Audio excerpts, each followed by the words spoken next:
ويا من قصرت عن وصف كمالك ألسنة العقول والأفهام ونصلي ونسلم على حبيبه وآله وعطرته وصحبه البررة الكرام وأشهد أن لا إله إلا الله وحده لا شريك له وأشهد أن محمدا عبده ورسوله أما بعد فأعوذ بالله من الشيطان الرجيم بسم الله الرحمن الرحيم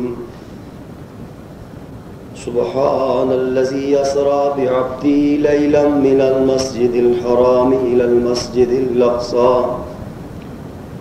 الذي باركنا حوله لنريه من آياتنا إنه هو السميع البصير صدق الله مولانا العظيم وقال الله في شان حبيبه مخبرا وعامرا إن الله وملائكته يصلون على النبي يا أيها الذين آمنوا صلوا عليه وسلموا تسليما اللهم صل على سيدنا ونبينا ومولانا محمد وبارك وسلم صل عليه الصلاة والسلام عليك يا رسول الله الصلاة والسلام عليك يا حبيب الله الصلاة والسلام عليك يا سيد المرسلين الصلاة والسلام عليك يا شفيع المذنبين. اللہ تعالیٰ کی حمد و ثنا، تعریف و توصیف اور حضور نبی کریم رؤوف الرحیم علیہ الصلاۃ والسلام پر دل اور دماغ کی گہرائیوں سے صلاۃ و سلام کے بعد صدر جلسہ اور آفتاب ولایت جناب قبلہ حضرت محدث ہزاروی صاحب مدد اللہ علی، معزز علماء کرام اور میرے دینی اور یقینی بھائیوں، بزم اقبال کے زیر اہتمام آج معراج النبی صلی اللہ تعالی علیہ وسلم کی پروقار تقریب انعقاد پذیر ہے۔ مجھے خطرہ یہ لاحق ہوتا ہے اور اکثر میں یہ محسوس کرتا ہوں کہ سامعین کی نگاہیں چونکہ بڑی تیز واقع ہوتی ہیں اور خطرہ یہ ہوتا ہے کہ کہیں وہ مجلس سے اٹھ کر جائیں تو یہ احساس نہ لے کر جائیں کہ یہ جتنے لوگ ہمارے سامنے آئے یہ تو گفتار کے غازی تھے اور کردار کی بات ان کے پاس نہیں تھی۔ برادران دین و ملت، اسی جذبہ کے تحت آج اس رات کی اتھا تاریکیوں میں جبکہ شب برات کا ہلکا ہلکا نور ایک سما باندھ رہا ہے، میں مولا کائنات سے دعا کرتا ہوں اور حضرت پیر صاحب مدد علی سے بھی درخواست کرتا ہوں کہ وہ ہم سب کے لیے دعا کریں کہ مولا کائنات ہمارے گناہوں کو معاف فرما دے اور ہمیں وہ عزم اور ہمیں وہ ہمت عطا فرمائے کہ ہم اس دھرتی پر نظام محمد الرسول اللہ صلی اللہ تعالی علیہ وسلم قائم کرنے کے لائق ہو سکیں۔ تو برادران دین و ملت، میں مختصر سے وقت کے لیے معراج شریف پر جس حیثیت سے گفتگو کروں گا وہ 3-4 طرح کی ہوگی۔ جس وقت ہم معراج محمد رسول اللہ صلی اللہ تعالی وسلم کی بات کرتے ہیں تو دوستو سب سے پہلا اس کا پہلو ہمارے سامنے یہ آتا ہے اعتقادی۔ اعتقادی کے بعد اس کا عملی پہلو، عملی پہلو کے بعد اس کا جمالی پہلو، اور جمالی پہلو کے بعد اس کا جلالی پہلو۔ گویا کہ معراج مصطفیٰ صلی اللہ تعالی علیہ وسلم کو سمجھنے کے لیے ہمیں ان 4 عنوانات کو بنیادی طور پر سمجھنا ہوگا۔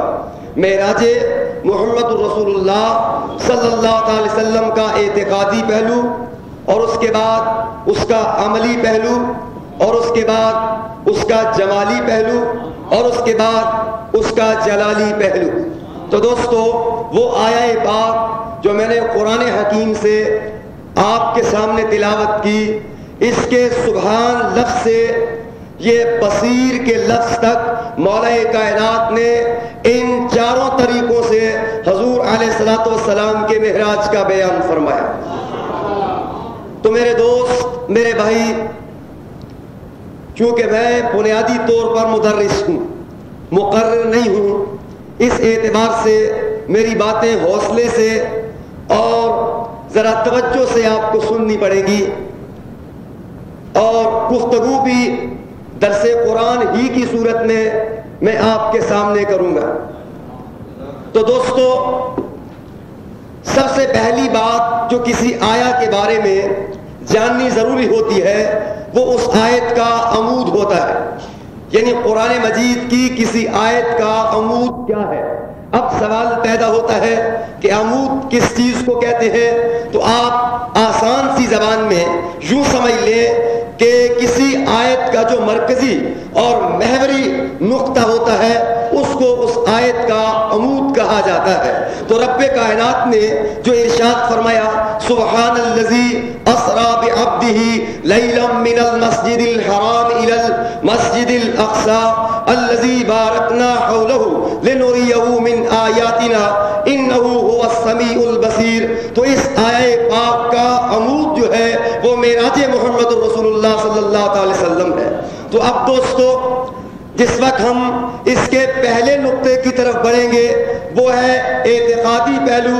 تو اعتقاد میں ہم مسلمان قرآن حکیم میں 3 قسم کے عقیدے بڑی وضاحت کے ساتھ حاصل کرتے ہیں اور بیان کرتے ہیں۔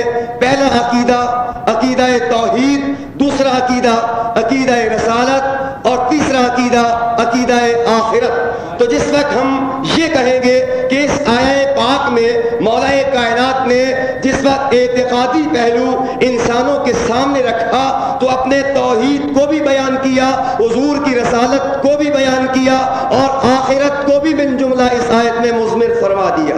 تو دوستو سب سے پہلی بات جس وقت معراج مصطفیٰ صلی اللہ تعالی علیہ وسلم کی رب کائنات کی توحید کے ساتھ جس وقت وابستہ ہوگی یا اس کا تعلق قائم کیا جائے گا تو دوستو پہلی بات جو ہمارے سامنے آتی ہے وہ انسانوں کو یہ درس ہے کہ ہم نے یہ بات کی کہ محمد رسول اللہ صلی اللہ تعالی وسلم راتوں رات تنافت اللہ کے مقام پر تشریف لے گئے۔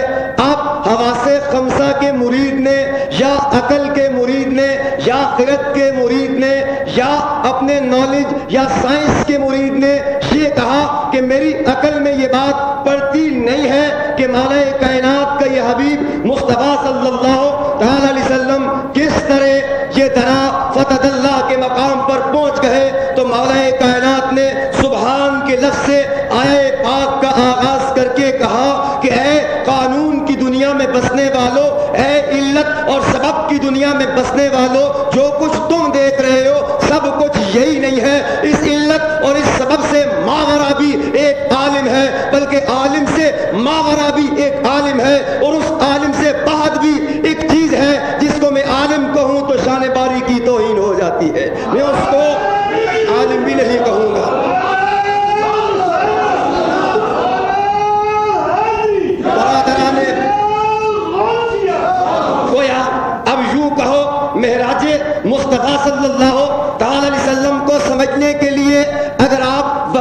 انداز سے گفتگو کریں تو آپ کہیں کہ آرگومنٹس یا دلائل جو ہے وہ کس نوعیت کے ہوں گے، تو ہم کہیں گے کہ دلائل دو طرح کے ہوتے ہیں، ایک منقولات کے حوالے سے ہوتے ہیں اور ایک معقولات کے حوالے سے ہوتے ہیں، یعنی ایک عقل کی دلیل ہوتی ہے اور ایک نقل کی دلیل ہوتی ہے۔ میرے دوستو، اگر آپ نقل کو تسلیم کرتے ہیں تو میں آپ کو ایک حوالہ دوں گا کہ آپ سائنس کی دنیا میں بسنے والے، ہم نے سنا تھا جس وقت میں بی ایس سی کا اسٹوڈنٹ تھا، اس زمانے کی بات ہے کہ ہم نے سنا کہ اپولو 11 یا 12 جو ہے وہ چاند سے واپس آیا، تو میں نے دیکھا کہ بڑے بڑے پڑھے لکھے لوگ جو ہے وہ مان رہے تھے، دعائی دے رہے تھے کہ جی واقعتاً اپولو جو ہے وہ چاند پر پہنچ گیا۔ میں نے سوال کیا، حضرت آپ ایم ایس سی سے ہی، حضرت آپ ڈاکٹر سے ہی، حضرت آپ سائنٹسٹ سے ہی، حضرت آپ سب کچھ سے ہی، کیا واقعتاً آپ کے پاس کوئی مشاہداتی دلیل ہے؟ آپ کے پاس کوئی انسٹرومنٹس تھے؟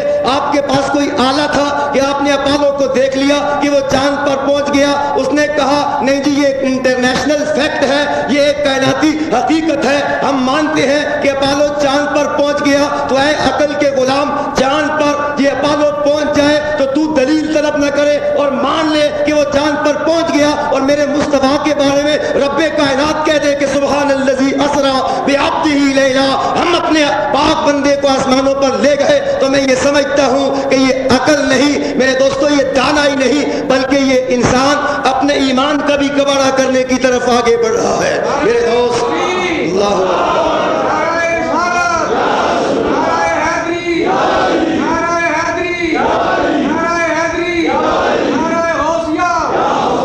سنو ایک سوال، سائنسدان کہتے ہیں جی جانے کے لیے قوت چاہیے، جانے کے لیے قوت چاہیے، اوپر بڑھنے طاقت ہونی چاہیے، اگر طاقت نہ ہو، اگر قوت نہ ہو تو وہ اوپر بڑھ نہیں سکتی۔ میں نے کہا مولا کائنات اپنے حبیب مکرم محمد صلی اللہ تعالی علیہ وسلم کو تو دنا فتح اللہ کے مقام پر لے گیا، یہ کائنات والے اعتراض کرتے ہیں کہ جی اس کے لیے تو طاقت چاہیے۔ تو سنو، اہل علم یہاں پر تشریف فرما ہے، خصوصاً حضرت محدث ہزاروی مدد اللہ علی اس مجلس میں تشریف فرما ہے۔ سبحان کا معنی عام طور پر تو یہ کیا جاتا ہے کہ یہ پاک، یعنی تنزیہ باری، تمام عیوب سے پاک۔ تو میرے دوستو ایک اور بھی علمی نقطہ آپ کے سامنے جو ہے وہ واضح کر کے میں یہاں سے آگے بڑھوں گا کہ ابن فارس نے اپنی لغت میں جس وقت سبحان کے لفظ پر بحث کی تو وہ کہتے ہیں کہ یہ اصل میں نکلا ہے سبح یسبح تسبیحا، باب تفعیل ہے، اور اگر یہ باب تفعیل ہو، سبح کا مادہ استعمال کیا جائے تو دوستو یہ اصل میں لغت میں یہ تیرنے کے معنوں میں آتا ہے۔ کس معنی میں آتا ہے؟ تیرنے۔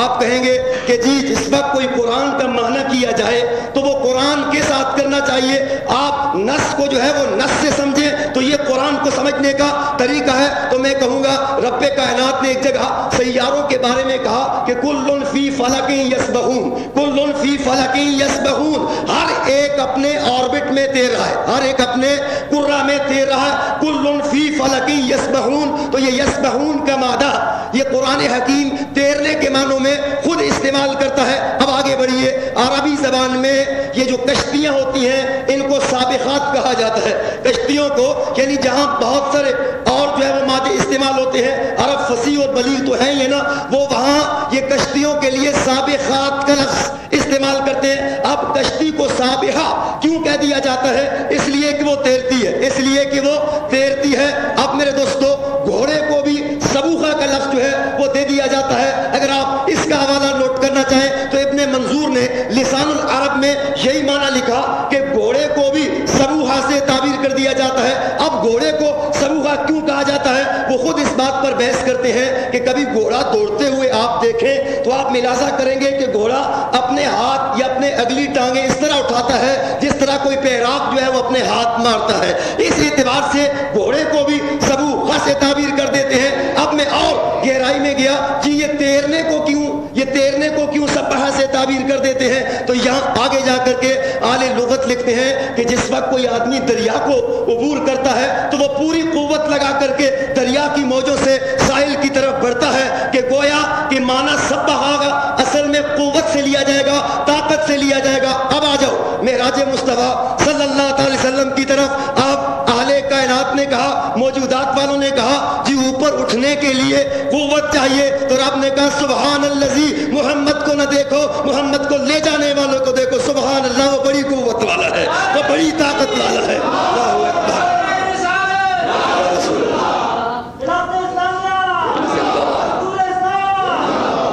برادران دین و ملت، میں نے پہلے عرض کیا کہ میں قرآن حکیم کا طالب علم ہوں اور میں درس قرآن ہی کے اعتبار سے ہر چیز کو سمجھنے کا قائل ہوں اور سمجھانے کا میں قائل ہوں، اور انشاءاللہ تعالیٰ کوئی بات جو ہے وہ میں بغیر حوالے کے اور بغیر کوئی حوالہ کوٹ کرنے کے میں آپ سے دور نہیں ہٹوں گا۔ مولا کائنات نے فرمایا سبحان الذی، اب یوں معنی کر لو، دونوں طرح کر لو، پاکیزہ ہے وہ ذات، پاک ہے وہ ذات، عیوب سے مبرہ ہے وہ ذات، عیوب سے منزہ ہے وہ ذات، یہ معنی بھی کر لو، اور یوں بھی کہہ لو سبحان الذی، اے قوت کے پرستاروں، کائنات کو جو بھیجنے والا ہے وہ بڑی قوت والا ہے۔ تو گویا معراج کا جو اعتقادی پہلو تھا اس کا سب سے پہلا نقطہ ہمیں جو حاصل ہوا کہ معراج مصطفیٰ اصل میں جہاں مقام مصطفیٰ کا اظہار ہے وہاں معرفت خدا کی سب سے بڑی بیان دلیل ہے، اگر اہل انسان سمجھے۔ اللہ اکبر۔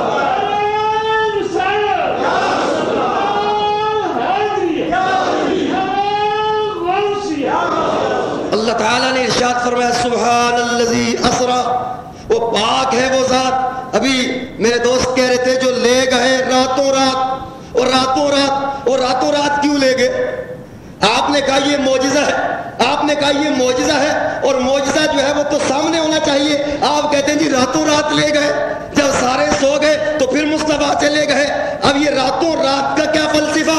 سبحان الذی اسرا، معنی کہ یہ اسرا کا معنی رات کو لے جانے کا ہے، اور پھر اگر لیلن بھی ساتھ آ جائے تو اس پر تنوین بھی آ جائے اور وہ ہو تنکیر کی، نکرہ کی ہو، تو معنی یہ بنے گا کہ رات کے قلیل سے تھوڑے سے حصے میں مولا کائنات حبیب مصطفیٰ صلی اللہ علیہ وسلم کو لے گیا۔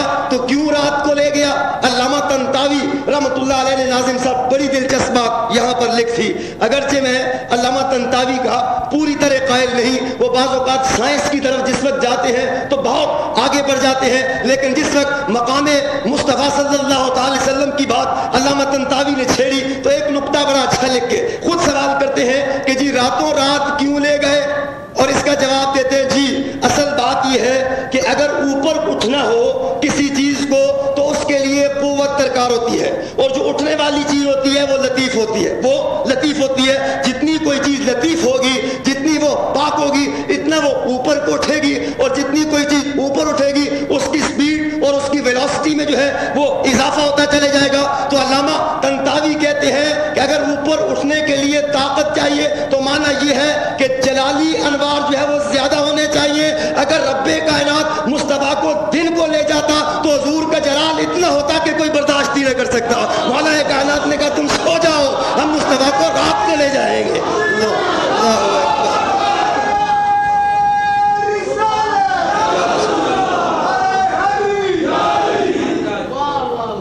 رب کائنات نے ارشاد فرمایا سبحان الذی اسرا بعبدہ، پاک ہے وہ ذات، عیوب سے مبرہ ہے وہ ذات، یا قوی ہے وہ ذات، طاقت والی ہے وہ ذات جو لے گئی اپنے عبد مکرم کو رات کے قلیل سے حصے میں مسجد حرام سے مسجد اقصی تک، مجھے معاف کرنا، مسجد حرام سے مسجد اقصی تک، میں علماء سے معذرت چاہوں گا، مسجد حرام سے مسجد اقصی تک، جی معنی کہ بیت المقدس بھی مراد ہے، لیکن اگر اقصی کا معنی بہت دور کا لیا جائے تو اس سے بیت المعمور بھی مراد لیا جا سکتا ہے، اور اگر آپ یہاں پر بیت المعمور مراد لیں تو پھر معنی یہ ہوگا مصطفیٰ کو لے گئے مسجد حرام سے مسجد اقصی تک، گویا کہ حضور کے جانے کی شاہراہ مولا کائنات نے بتا دی، حضور کے جانے کی شاہراہ مولا کائنات نے بیان کر دی۔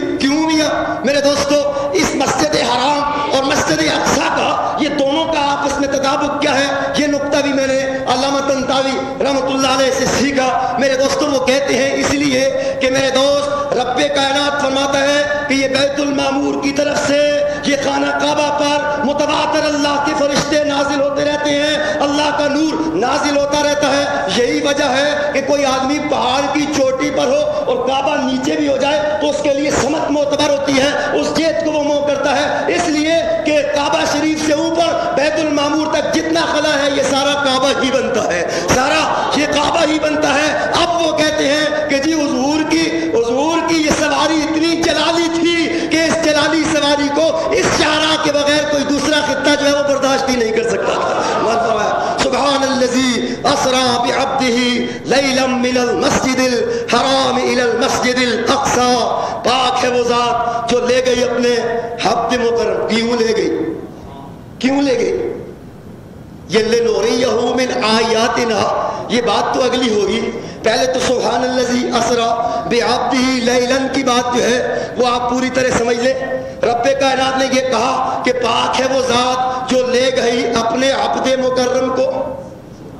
اب نبی نہیں کہا، رسول نہیں کہا، رسول نہیں کہا، اور رسول نہیں کہا، نبی نہیں کہا، بلکہ کہا عبد کہا۔ عبد کیوں کہا، رسول کیوں نہ کہا؟ میرے دوستو، جس وقت نبی جو ہے نا وہ خدا کی طرف منہ کر دے تو وہ عبد ہوتا ہے، جس وقت خدا کہے کہ اب امت کی طرف مڑ جائے تو وہ خدا کا بھیجا ہوا ہوتا ہے، رسول ہوتا ہے۔ اب مصطفیٰ جو اللہ ہوتا ہے یا رسول اللہ۔ اب جو حضور تھے نا، اب جو حضور تھے، اب وہ زمین سے آسمان کی طرف جا رہے تھے، تنا فتح اللہ کے مقام کی طرف بڑھ رہے تھے، مولا کائنات کی طرف جا رہے تھے۔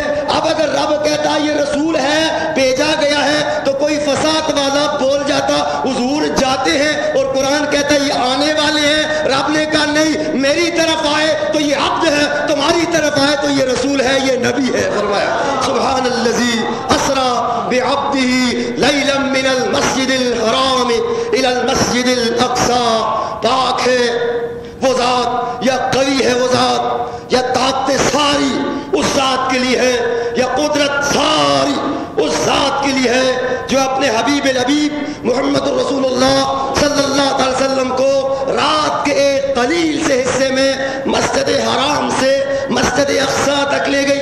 اگلی بات بعد میں کروں گا کہ آگے کیا ہوا، لیکن ایک بات سمجھ لے کہ اپنے عبد کو لے گئی۔ جی آپ کہیں گے جی مولانا جب بھی معنی کیا آپ نے کہا جی اپنے عبد کو لے گئی، جب بھی معنی کیا تو عبد کو لے گئی، اور اس عبد لفظ کا تکرار بھی بہت ہے، اس عبد لفظ کا تکرار بھی ہے، میں اعتراض نہیں کرتا، انشاءاللہ ایک ایک لغت ایک ایک کتاب کے حوالے سے بات کروں گا۔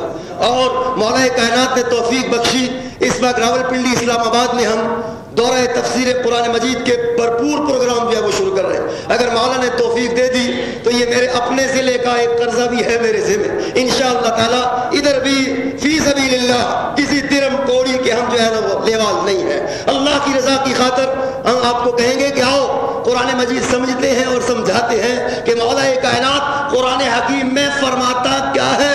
کل ہی میں ایک مجلس میں کہہ رہا تھا، جب پیر میر علی شاہ صاحب پیر میر علی شاہ صاحب گولوی رحمۃ اللہ علیہ کو تنگ کیا نا لوگوں نے، تو انہوں نے کہا جی بہت تنگ کیا، اور کہا جی آپ اس سوال کا جواب دیں، تو آپ نے 10 سوال لکھے۔ حضرت محدث ہزاروی معتزلہ نہیں سمجھتے ہیں، تو پھر سارے مولویوں کے جو ہے نا وہ قافیہ تنگ ہو کے رہ گیا، اور آپ اپنے 10 سوالوں کے بعد لکھتے ہیں کہ ان سوالوں کا جواب وہی لکھے گا جس کی رگوں میں مصطفیٰ کا خون دوڑ رہا ہوگا، جس کی رگوں میں مصطفیٰ کا خون دوڑتا ہوگا۔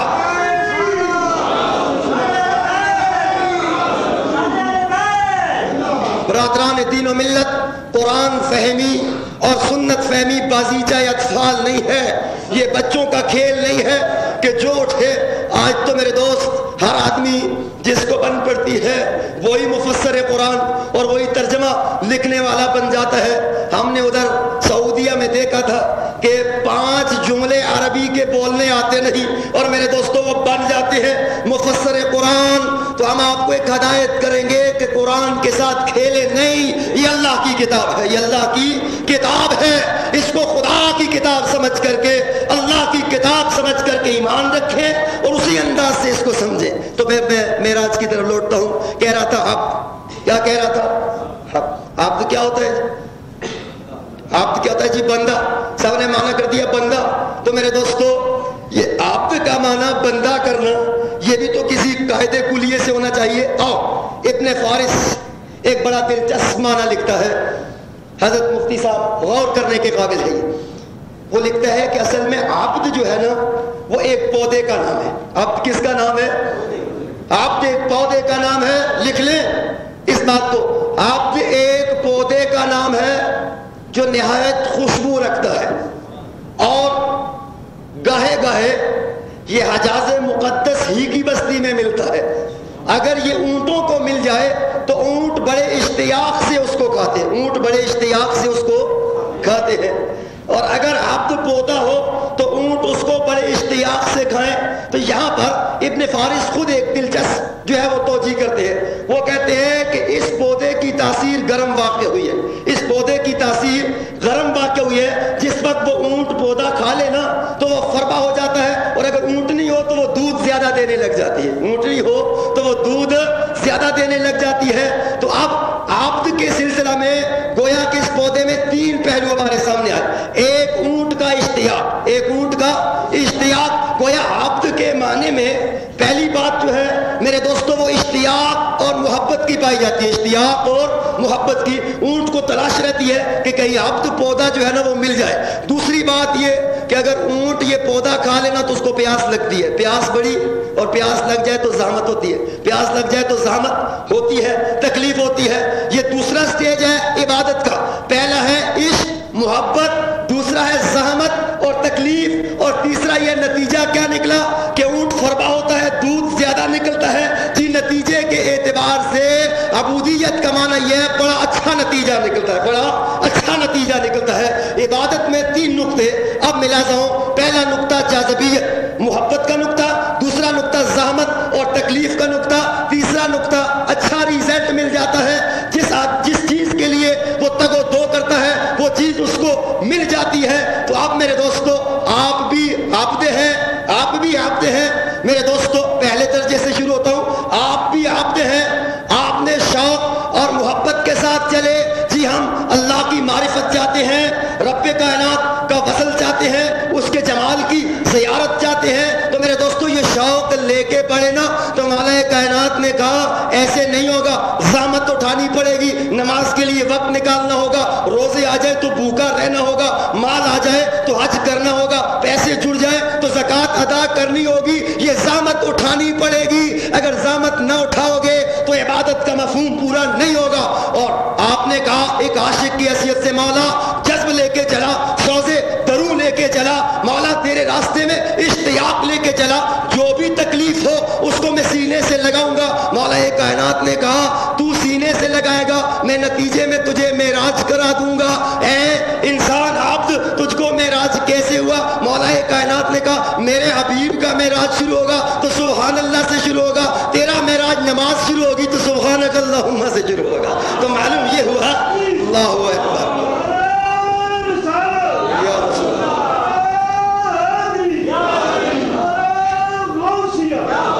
مل گیا آپ کو تو آپ کا محبوب مل گیا۔ جی آپ نے اپنے زانوؤں پر ہاتھ رکھ کے کعبہ کی طرف دیکھ کر کے جس وقت رب کائنات کا خیال آیا تو آپ نے کہا سبحان ربی العظیم، کبھی آپ نے کہا سبحان ربی الاعلیٰ، کبھی آپ نے کہا اللہ اکبر، اور کبھی حضور کا خیال آ گیا تو آپ نے کہا السلام علیکہ ایھا النبی، اے ہمارے نبی آپ پر بھی سلام ہو جائے۔ ادھر سے محبوب مصطفیٰ کی باتیں، ادھر سے مطلوب مصطفیٰ رب کائنات کی باتیں۔ مومن تجھے تو نتیجہ مل گیا رضائے خدا کا، لیکن مولا کائنات کہتا ہے تم بھی عبد ہو، مانا کہ تم بھی عبد ہو، اور میں اپنے محبوب کو بھی عبد کہتا ہوں، لیکن عبد میں فرق ہوا کرتا ہے۔ اب محمد عربی علیہ السلام نے کہا مولا جو میرے طفیل عبد بنے ان کو تو نے اپنا جمال اور میری معرفت بخش دی، میں بھی تو تیرا عبد ہوں، تیرا اشتیاق تیری محبت لے کے کبھی غار حرا کے سناٹوں میں تیرے سامنے جھکتا ہوں، کبھی تیرا نام لیتا ہوں، کبھی فاران پہ چڑھ کر کے اللہ تعبدوا الا ایاک کا نعرہ لگاتا ہوں، کبھی لا الہ الا اللہ کہتا ہوں۔ میرا شوق دیکھ، میرا اشتیاق دیکھ۔ مولا کائنات نے کہا اگر عبد ہے تو تکلیف اٹھانی پڑے گی۔ معراج سے پہلے ذرا دیکھو کہ میرے دوستوں ماں نہیں ہے، باپ نہیں ہے، جو قریب کے رشتے ہیں وہ بھی اٹھ جاتے ہیں، اپنے ہیں تو کرکٹ پھینکتے ہیں، مخالفین ہیں تو وہ طوفان بدتمیزی کھڑا کر دیتے ہیں۔ میرے دوستو طائف کے میدان میں جاتے ہیں تو غنڈے اس قدر شدت برتتے ہیں مصطفیٰ صلی اللہ علیہ وسلم پر کہ آپ کے جسم میں اتھر سے خون نکلنے لگ جاتا ہے۔ حضور فرماتے ہیں مولا اشتیاق بھی لے کے آ گیا، زحمت بھی اٹھا لی، اور کبھی حضور فرماتے خدا کی قسم جتنی اللہ کے راستے میں مجھے تکلیفیں دی گئی ہیں کسی نبی اور مرسل کو نہیں دی گئی۔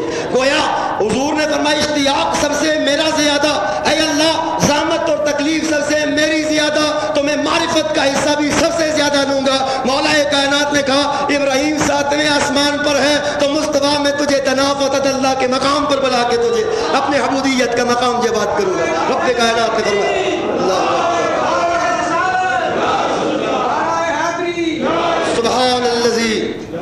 سبحان الذي اسرى بعبده ليلا من المسجد الحرام الى المسجد الاقصى۔ میرے دوستو رب کائنات نے فرمایا پاک ہے وہ ذات۔ اب بہت سارے اس کے پہلو آگے نکل جائیں گے، میں تو تقریر کے لیے نہیں آیا تھا، بہت سارے آپ کے مقررین بیٹھے ہیں، خصوصاً مفتی صاحب بھی ہیں، حضرت قبلہ محدث ہزاروی صاحب مدد عالی بھی تشریف فرمایا۔ میں تو بے وضاحت بے علم قسم کا آدمی ہوں اور علماء کے دروازوں پر ان کی کشف برداری کرنے والا آدمی ہوں۔ میرے دوستو اپنے موضوع کو شاید تشنا ہی مجھے رکھنا پڑے، لیکن دو ایک باتیں ضرور کہنے کی آپ سے اجازت چاہوں گا اور پھر آپ سے میں رخصت ہو جاؤں گا۔ مولا کائنات نے فرمایا پاک ہے وہ بندہ، پاک ہے وہ ذات جو لے گئی اپنے عبد مکرم کو رات کے قلیل سے حصے میں۔ تو عبد کی 3 قسمیں ہوتی ہیں، فقہا جانتے ہیں عبد کی کتنی قسمیں ہوتی ہیں؟ عبد کی 3 قسمیں ہوتی ہیں، یہ فقہا لکھتے ہیں۔ ایک عبد عام ہوتا ہے، اس کو رقیق سے بھی تعبیر کر دیتے ہیں، ایک عبد عابق ہوتا ہے اور ایک عبد معزون ہوتا ہے۔ عبد معزون ہوتا ہے تو یہ پہلے عبد کی مثال یہ ہے کہ میرے دوستو پوری طرح جو ہے نا وہ جو مالک کے ہاتھ میں ہو۔ تو اس اعتبار سے میرے دوستو یہ جتنے مسلمان ہیں نا یہ سارے مولا کائنات کے ہاتھ میں ہیں، یا یوں کہہ لو کہ جتنی موجودات ہیں وہ سب اللہ تعالیٰ کے ہاتھ میں ہے۔ اس کے بعد عبد عابق ہوتا ہے، یعنی بگوڑا غلام، کوئی ایسا بھی غلام ہوتا ہے جو مالک سے بھاگ جاتا ہے۔ تو یہ جتنے کافر گستاخ ہیں نا یہ سارے عبد عابق ہیں، یعنی خدا کے راستے سے بگوڑے غلام ہیں۔ اور تیسرا درجہ ہوتا ہے عبد معزون، یعنی مولا جس وقت دیکھتا ہے نا یہ غلام میرا بہت اچھا غلام ہے تو اس کو اجازت دے دیتا ہے کہ تم میری اتنی پونجی میں جو ہے نا وہ خرد برد کر سکتے ہو، تجھے اختیار ہے کہ تو اس دائرے میں جو ہے نا تو سب کچھ کر سکتا ہے۔ تو اب میں آپ سے سوال کروں گا کہ حضور کو عبد کہا گیا تو اس عبد سے کیا مراد ہے؟ عبد عام ہے یا عبد عابق ہے؟ نعوذ باللہ، نہ عبد عام ہے، عبد عام تو تم اور میں ہوں، اور نہ عبد عابق ہے، اس لیے کہ یہ تو کافر ہے۔ اب تیسرا رہ گیا عبد معزون کہ جس کو اختیار دے دی گیا۔ مولا کائنات نے کہا ہے حبیب میں تیرے سر پر جو ہے وہ اختیار کا تاج رکھتا ہوں، جس کو چاہے تو رکھ دے، جس کو چاہے تو نواز دے۔ یہ حضور علیہ السلام کہتے ہیں۔ اللہ اکبر۔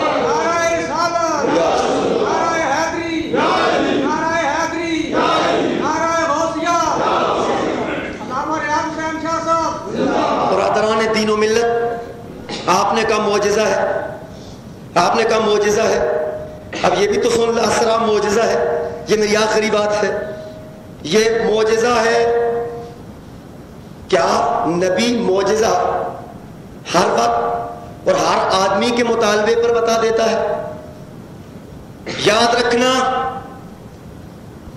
حضور علیہ الصلوۃ والسلام بلکہ جمیع انبیاء ان کی ایک ایک ادا معجزہ ہوا کرتی ہے، ان کی ایک ایک ادا معجزہ ہوا کرتی ہے، ان کا ایک ایک اسلوب آیت ہوا کرتی ہے۔ آیت کہتے کس کو ہے؟ یہ بھی فلسفہ دور کا ہے۔ لِنُرِيَهُ مِنْ آیَاتِنَا، تاکہ بتاؤں اس کو اپنی آیتیں، تاکہ بتاؤں اس کو اپنی آیتیں۔ تو آیت تو وہ خود ہے، آیت تو وہ خود ہے۔ آیت کہتے ہیں جس کو دیکھ کر کے خدا کی معرفت حاصل ہو جائے، جس کو دیکھ کر کے خدا کی معرفت حاصل ہو جائے وہ آیت ہے۔ یہ قرآن مجید میں ایک گول سے دائرے سے لے کر دوسرے گول سے دائرے تک آپ کو جو کچھ نظر آیا یہ کیا ہے؟ آیت ہے۔ یہ کیا ہے؟ کیوں آیت ہے؟ اس سے معرفت خدا ملتی ہے، معرفت خدا ملتی ہے۔ اور رب کائنات نے اس زمین، آسمان، شمس و قمر اور یہ کہکشاں، یہ پھول، یہ گل و لالا، یہ جتنی چیزیں ہیں ان لیے کہ اگر کوئی سلیم الفطرت شخص ہو تو ان میں دیکھے تو اس کو خدا کی معرفت حاصل ہو سکتی ہے. گویا کہ ایک آیت یہ بھی ہے, ایک آیت قرآن کی بھی ہے, اور سب سے زیادہ معرفت باری کا سبب کس نے دیا؟ محمد الرسول اللہ صلی اللہ علیہ وسلم نے دیا. اور گویا یوں کہو کہ یہ ساری آیات صغرا ہیں اور حضور آیت کبریٰ ہے. حضور سب سے بڑی آیت ہے, یعنی کائنات میں حضور سب سے بڑی آیت ہے. اگر آپ یہ کہتے ہیں کہ بعد از خدا بزرگ تو ہی, قصہ مختصر کہ اللہ کے بعد بزرگ ترین ذات محمد عربی علیہ الصلوۃ والسلام کی ہے, تو اب اگر سب سے بڑی ذات مصطفیٰ کی ہے تو یوں کہو کہ خدا کی معرفت کی سب سے بڑی دلیل بھی مصطفیٰ کی ذات ہے. اور اگر یہ دلیل جو ہو اس کو آیت کا نام دیا جائے تو پھر حضور کو کہو یہ آیت کبریٰ ہے. یہ سب سے بڑی خدا کی معرفت کی سب سے بڑی آیت یہ ہے. اور سورہ نجم میں رب کائنات نے کہا اس نے آیت کبریٰ کو دیکھ لیا, یعنی جب اوپر گیا نا تو اس نے آیت کبریٰ کو دیکھا, یعنی آیت کبریٰ گئی آیت کبریٰ کو دیکھنے, آیت کبیر گئی آیت کبیر کو دیکھنے. سب سے بڑی معرفت کی دلیل جو ہے وہ سب سے بڑی معرفت کی چیز کو دیکھنے گئی. اور یوں کہو مصطفیٰ کو دیکھنے گئے اس لیے کہ مصطفیٰ کے لیے یہ کائنات آئینہ نہیں تھی, مصطفیٰ کے حسن کے لیے کوئی اور آئینہ جو ہے وہ درکار تھا. اس لیے کہ شمس جو ہے, سورج تو مصطفیٰ سے بھیک مانگتا ہے, چاند تو مصطفیٰ سے بھیک مانگتا ہے, کائنات موجودات تو مصطفیٰ کی وجہ سے ہے. محمد عربی نے کہا اللہ مجھے اپنا بھی تو بتا دے کہ میں کیا ہوں, تو رب کائنات نے کہا اس موجودات میں تمہیں تیرا وجود نہیں پتا چلے گا. اگر حقیقت محمدی دیکھنا چاہتا ہے تو آئینہ ہے نور خدا میں دیکھ, تجھ پر تیری حقیقت آشنا ہو جائے گی. امتنا فتد اللہ. برادران دین و ملت, آخری بات میں نے کہا کہ 5 چیزیں اور ایڈ کر لو. نبی آ کے نا ایک دلیل دوں, پہلے ہی معجزہ نہیں بتا دیتا. نبی کے دعوت اور تبلیغ کے 5 طریقے ہیں امتیازی, جن میں کوئی بشر, کوئی انسان, کوئی فرشتہ جو ہے وہ شریک نہیں ہے. کوئی فرشتہ, کوئی بشر, کوئی انسان, کوئی موجودات کی چیز اس چیز میں شریک نہیں ہے. وہ انبیاء کرام کا خاصہ ہے اور خصوصاً محمد الرسول اللہ صلی اللہ علیہ وسلم کا خاصہ. تو آپ آئے دعوت کے لیے, کس لیے آئے؟ دعوت کے لیے. وہ پہلے آتے ہی آ کے بتا دیا یہ لو معجزہ دیکھ لو, پہلے ہی یہ لو معجزہ دیکھ لو. نہیں, آنے کا انداز یہ ہے بلا تمثیل بلا تشبیہ. مفتی صاحب آپ کے جلسے میں آئے تو سب سے پہلے آپ نے کیا محسوس کیا؟ ان کا وجود آ رہا ہے, ان کا وجود آ رہا ہے. بات ابھی نہیں کی ہے, آپ نے مجھے دیکھا تو سب سے پہلے میرے جسم کو دیکھا, ابھی تک میں نے بات نہیں کی. یوں کہہ لو کہ نبی کے پاس سب سے پہلی جو امتیازی چیز ہوتی ہے وہ نبی کا وجود ہوتا ہے, جس وجود جیسا وجود کسی اور کے پاس نہیں ہوتا. میرے دوستو, گویا درس نبوت کا پہلا طریقہ جو ہے وہ اس کا حسن و جمال ہوتا ہے, اس کا حسن و. پہلے ہی دن میں کہہ رہا تھا, عبداللہ ابن سلام نے نا حضور علیہ السلام کے چہرے کی طرف دیکھا تو کہا خدا کی قسم یہ چہرہ جو ہے نا وہ جھوٹا نہیں ہو سکتا. گویا معلوم یہ ہوا اس نے مصطفیٰ جو ہے وہ دلیل بن گیا اس کے ایمان کی, اور سلیم الفطرت تھے اور آپ کے حسن و جمال کو دیکھ کر کے ایمان لیا. اور صحابہ نے سب سے پہلا درس یہی لیا. اکثر کہتا ہوں, ابو کبیر ازلی نے نا حضور علیہ السلام کے بارے میں ایک جگہ کہا اذا نظرت الی اسرۃ وجہی, لازم کہتے اذا نظرت الی اسرۃ وجہی برکت قبر العارض المتعللی. وہ کہتا ہے میں نے ان کے چہرے کی طرف کیا دیکھا, خدا کی قسم جس طرح بدلیاں ہوتی ہیں نا تو بدلی میں بجلی جس وقت گھومتی ہے تو روشنی ہو جاتی ہے, یہ ساری کائنات اندھیر تھی, والضحیٰ کا چہرہ چمکا تو نور ہی نور ہو گیا, نور علی نور ہو گیا. تو میرے دوستو یہ میں نہیں کہہ رہا, یہ تو صحابہ تابعین کی بات کر رہا ہوں. حضرت ابو ہریرہ کہتے تھے فکانت الشمس تجری فی وجہ رسول اللہ صلی اللہ علیہ وسلم, حضور کو دیکھو تو ایسے معلوم ہوتا ہے جس طرح سورج جو ہے نا وہ آپ کے چہرے میں اتر گیا ہوتا ہے. اور اسی طرح حضرت ابن عباس نے ایک جگہ کہا کہ حضور جب بات کرتے اذا تکلم رؤیا کالنور یخرج من ثنایا, حضور بات کرتے ایسے معلوم ہوتا ہے جس طرح آپ کے دانتوں سے نور کی جھڑی نکل رہی ہے. ہمارے یار کہتے ہیں جی نے قرآن و حدیث سے جو ہے نا وہ ٹس مس نہیں ہوتا, یہ حضرت محدث کی دعاؤں کا نتیجہ ہے. مولا کائنات کائنات کا فضل ہے، حضور کی فیضان نگاہ ہے. اگر آپ اس وقت کہیں تو انشاءاللہ تعالیٰ 1000 سے زیادہ حدیثیں میں آپ کو زبانی انشاءاللہ تعالیٰ سنا دوں گا. یہ اللہ تعالیٰ کا فضل ہے، حضور کا فیضان نگاہ ہے اور حضرت کی دعاؤں کا نتیجہ ہے. میں نے عرض کیا حضرت ابن عباس کہتے ہیں کان رسول اللہ صلی اللہ علیہ وسلم افلج الثنیتین اذا تکلم رؤی کالنور یخرج من ثنایا.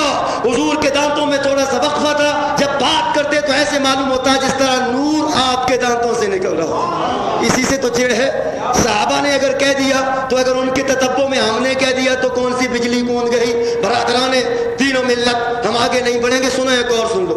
حضرت جابر ابن سمرہ فرماتے ہیں، جابر ابن سمرہ فرماتے ہیں رأیت رسول اللہ صلی اللہ تعالی علیہ وسلم فی لیلۃ ادخیان علیہ حلۃ حمراء فجعلت انی انظر الیہ والى القمر فلهو احسن عندي من القمر. وہ کہتے ہیں کہ حضور کو چاندنی رات میں نے دیکھا، کبھی حضور کو دیکھتا کبھی چاند کو دیکھتا. خدا کی قسم مصطفیٰ چاند سے زیادہ حسین تھے. گویا کہو اللہ اللہ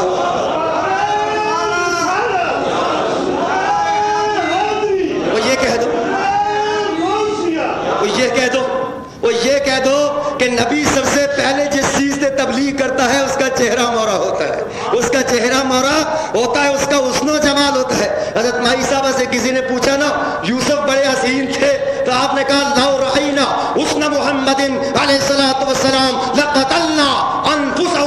خدا کی قسم اگر زنانِ مصر مصطفیٰ کا حسن دیکھ لیتی تو اپنے آپ ہی کو ختم کر دیتی. یہ مائی صاحبہ فرماتی ہے. یہ حضرت سیدہ عائشہ صدیقہ رضی اللہ تعالی عنہا فرماتی ہیں، یہ کسی مولوی کا قول نہیں ہے، حدیث عائشہ صدیقہ رضی اللہ تعالی عنہا آپ کے سامنے بیان کروں. اور اگر میں اس سے بھی آگے بڑھوں تو چلو جو مدینۃ العلم علی المرتضیٰ کرم اللہ وجہہ کی بات سنوں.